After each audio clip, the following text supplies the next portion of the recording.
Vamos a hablar de la ESI. Bueno, teníamos pautado una entrevista para el día de hoy. Vamos a ver si la podemos realizar la semana que viene, porque hay distintas actividades que se están realizando y no tiene que ver con una fecha puntual de esta semana, así que por eso lo podemos hacer la semana que viene. Perfecto. Pero sí tiene que ver con el año. Se cumplen 15 años de la educación sexual integrada, la ESI.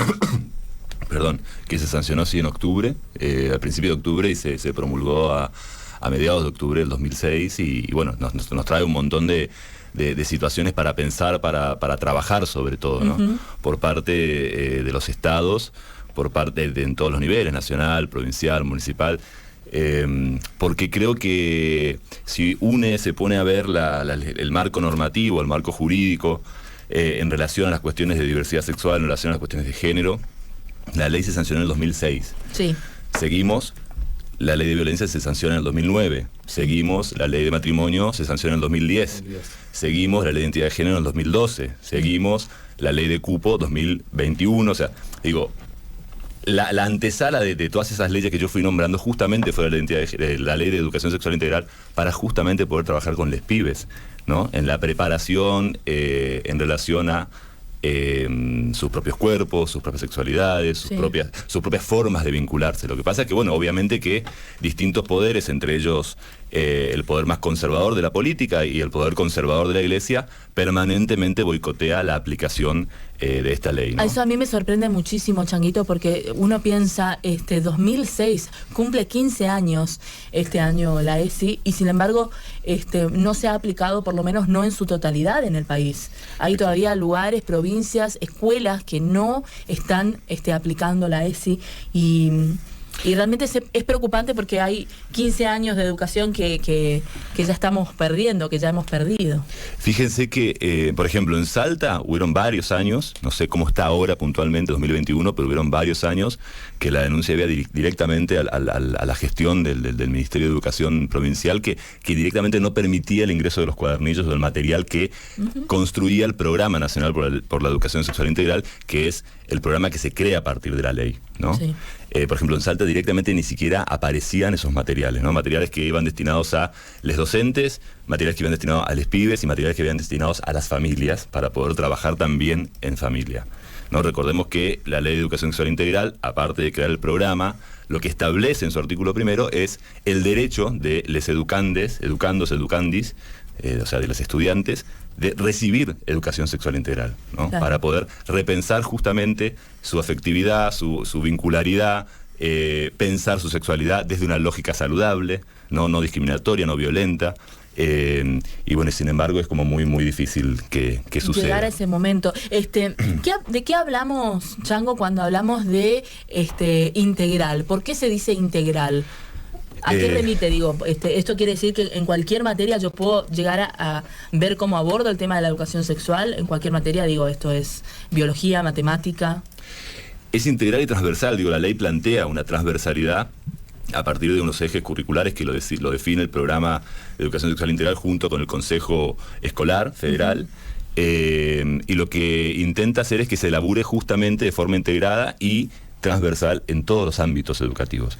Digo, abraza no solamente las currículas, todas las materias, por eso es que, por ejemplo, hay cuadernillos específicos para profesores de matemática, para profesores de lengua, porque por ahí la gente dice, bueno, ¿cómo un profe de matemática da educación sexual integral? Lo da de forma justamente transversal, interrumpiendo o interviniendo en los quehaceres del aula cuando escucha, por ejemplo, alguna situación discriminatoria, violenta. O hay otras estrategias que, bueno, te las plantean los propios manuales que el programa construyó. Así que de eso se trata, no solamente establece la posibilidad de trabajar en un lugar específico, sería una materia o un área curricular específica, sino sobre todo plantea la necesidad de elaborarlo transversalmente.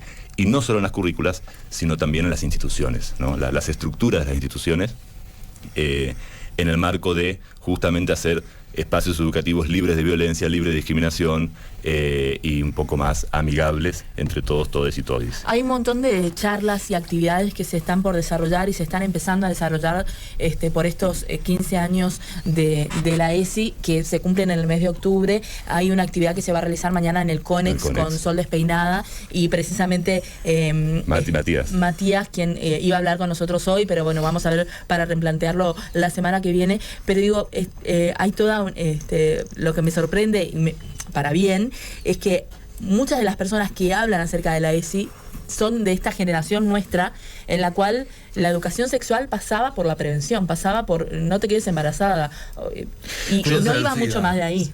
¿Cómo? Claro, o SIDA, no iba mucho más de ahí. Exactamente, pero creo que no iba más allá de eso, porque justamente se lo tomaba desde una lógica muy biológica, la parte de educación sexual, y la ley lo que plantea es que es algo que no solamente abraza lo biológico, sino sobre todo lo social y lo cultural. Por eso es que plantea justamente distintas estrategias para poder intervenir en la forma, no solamente de los pibes en las autopercepciones, en sus relaciones con sus cuerpos y su salud sexual, sino también en la forma de vincularse, ¿no? Se rescata, muchos de los materiales rescatan la amorosidad, el amor, repensar el amor, repensar un montón de situaciones, repensar el hecho de ser varón y mujer. Esto aclaro y hago un paréntesis, cuando salió la ley en el 2006, no teníamos la identidad de género, no estaba muy avanzada la discusión todavía en el marco del Estado Nacional, y la ley de educación sexual integral era una ley sumamente binaria, o sea, de varón y mujer, ¿no? Obviamente que después cuando el movimiento travesti trans y de la diversidad sexual fue avanzando, fue criticando lo binario de la ley, ¿no? Y se fueron construyendo otras perspectivas y otros materiales que comenzaron a abrazar, por ejemplo, a las infancias trans, ¿no? Y también repensar a la sexualidad como el goce, ¿viste? No como este tabú, esta cosa de cuidado, no te enfermes, cuidado, no te embaraces, es como una cosa. Yo pienso en cómo lo vivíamos nosotros y era todo el tiempo una alerta, casi pensando a lo sexual como algo malo, digamos, claro. Tabú. Como un pecado, digamos, como que algo que tenía que llegar de las puertas de tu pieza para adentro. Lo contábamos más temprano. Sí. Podemos ver, no sé si estás al tanto de lo que es tendencia en las redes sociales. Victoria Paz habló de sexo, si se quiere. Ajá. Y está el tema también en cuestión, pero mucha polémica. No es que estamos tan avanzados como algo tan natural. Y bueno, y se está hablando mucho de eso. Sí, claramente nos falta un montón. Así que lamentablemente yo creo que totalmente que falta un montón, y hay que poner las cosas un poco también sobre la mesa. No es que antes de la ley de educación sexual integral no había educación sexual integral en las escuelas. Obviamente que se creaban como espacios específicos súper biológicos, el abordaje era súper biológico, era así como ponerte el forro, claro, cómo prevenir ciertas enfermedades y así. Pero la institución escolar lo que hacía permanentemente era reproducir, y lo sigue haciendo, una lógica de educación sexual integral desde la lógica binaria y desde la heterosexualidad, del ordenamiento heterosexual, de que si tengo pito soy varón, y si tengo vagina soy mujer, y si soy mujer entonces me tienen que gustar los varones, y si soy varón me tienen que gustar las mujeres. O sea, eso lo decía mucho Loana Berkins, y yo siempre lo remarco. No es que no existe educación sexual integral en las escuelas, existe desde una lógica de la lógica dominante, que es la lógica de la heterosexualidad. Y yo creo que es un problema no solamente político, obviamente, sino generacional. Yo creo que quienes frenan la posibilidad de trabajar con las herramientas que te brinda esta ley son las propias generaciones más grandes, que tienen miedo en realidad porque no saben, porque no se quieren instruir, porque no se quieren formar. Ese es el miedo a enfrentar a que hay un montón de mundos posibles, y que también los mismos chicos, las mismas chicas, les chiques, están pidiendo otra lógica de enseñanza, ¿no? Y como para alertar a los papás, quizás algunos que nos están escuchando y que vieron en las escuelas y por ahí no estaban tan de acuerdo con lo que es la educación sexual, por miedo, como vos decís. Una de las cuestiones más interesantes de la educación sexual es que nos permite brindarle herramientas al niño para saber hasta qué lugar pueden llegar un adulto, para prevenir los abusos. Así de simple, para prevenir los abusos en las niñas. Para prevenir los abusos. Que lamentablemente en la mayoría de los casos viene del círculo familiar. Para prevenir los abusos, para prevenir el bullying, para prevenir la discriminación por orientación sexual o identidad de género, para que los pibes sean más libres. O sea, si un varón de chiquite quiere usar un arito, ¿por qué no puedo usarlo, por ejemplo? O sea, creo que la ley tiene un fundamento sumamente armónico, equilibrado, lindo, basado en el respeto, ¿sí? Y en valorizar las vidas de los otros, ¿no? Y creo que va un poco por ese lado. Pero bueno, es complejo. De hecho, que esto quería nombrarlo, hay un estudio que salió este año de la Asociación Civil FUSA, junto a Impacto Digital, que es una corporación, con el apoyo de la iniciativa Spotlight en Argentina, que es una alianza entre la Unión Europea y la ONU. El informe se llama Voces, Perspectivas y Recomendaciones para una educación sexual integral efectiva y no adultocéntrica, perdón. Y según este informe, para que más o menos sepamos el porcentaje, solo el 2% de los y les adolescentes en Argentina consultados en la encuesta, es una encuesta, no es un censo, dijeron que recibieron educación sexual integral en distintas materias de su escuela. O sea, digo, es un porcentaje sumamente bajo, ¿no?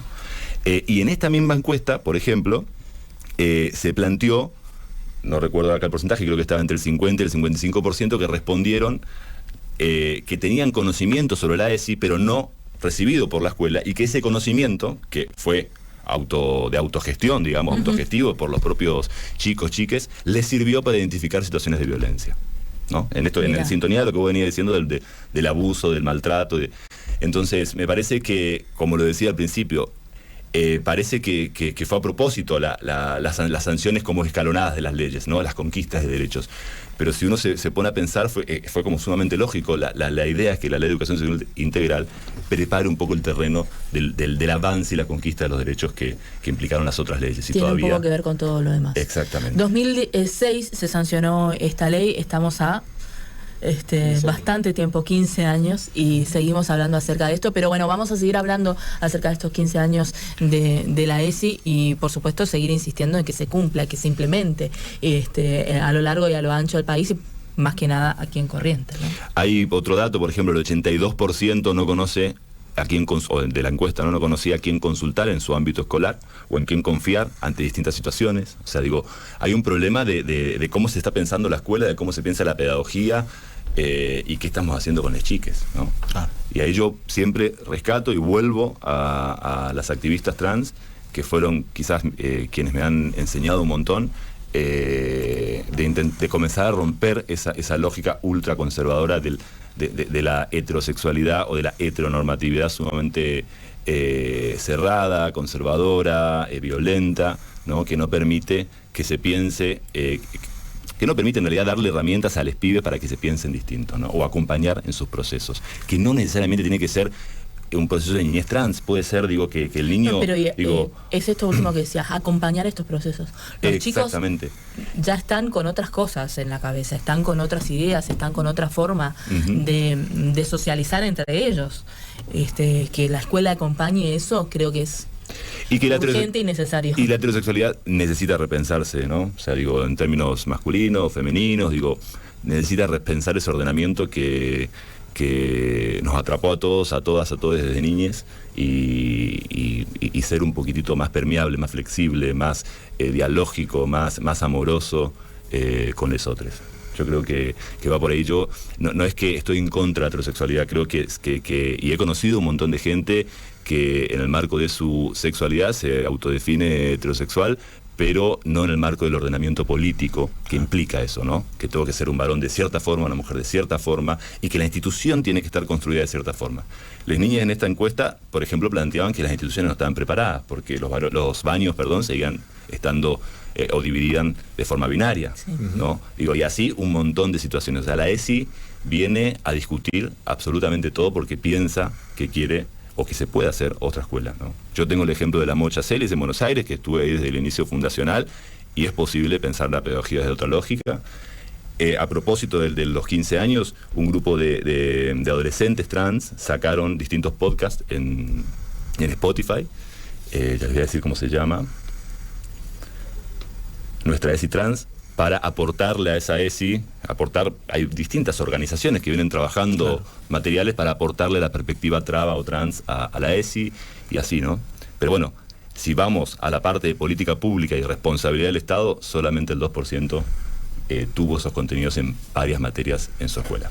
Muchísimas gracias, Changuito. Vamos a compartir el link para que la gente que nos sigue en las redes pueda tener el podcast. Sí. Y vamos a compartir distintos debates y charlas que se están realizando. Por suerte, con esto de la pandemia se volvieron mucho más frecuentes las charlas virtuales, en las cuales podemos escuchar un montón de especialistas hablando acerca de estas cosas. Así que vamos a ponerlo también en nuestras redes sociales, porque se cumplen 15 años de la ESI y creo que ya es tiempo de mover un poco. Y bueno, pero hay varias acciones que van haciendo las chiques en las escuelas, sentadas, en protestas justamente de las autoridades de las escuelas escolares que no son permeables, no son flexibles ante estas cuestiones, ¿no? Y la verdad que no hay que enojarse con las chiques cuando hacen una acción reclamando lo que es un derecho de ellos. Claro. Es verdad. ¿No? Porque digo, la ley... Yo lo primero que le digo a los adultos, al mundo adulto, es, che, este es un derecho de los pibes, no es un derecho tuyo de padre o de madre, ¿no? Y obviamente que está respaldado por un montón en el marco internacional, ¿no? Convenciones, tratados, digo, derechos humanos, de los derechos del niño, digo, me parece que es absurdo que no se cumpla, y yo creo que deberían comenzar a trabajar la lógica un poco de la justicia, el Estado en sus distintos niveles, ¿no? Los estados provinciales que no cumplen la ley, hay que la justicia decida también un poco qué pasa con eso. Muy bien, muchísimas gracias.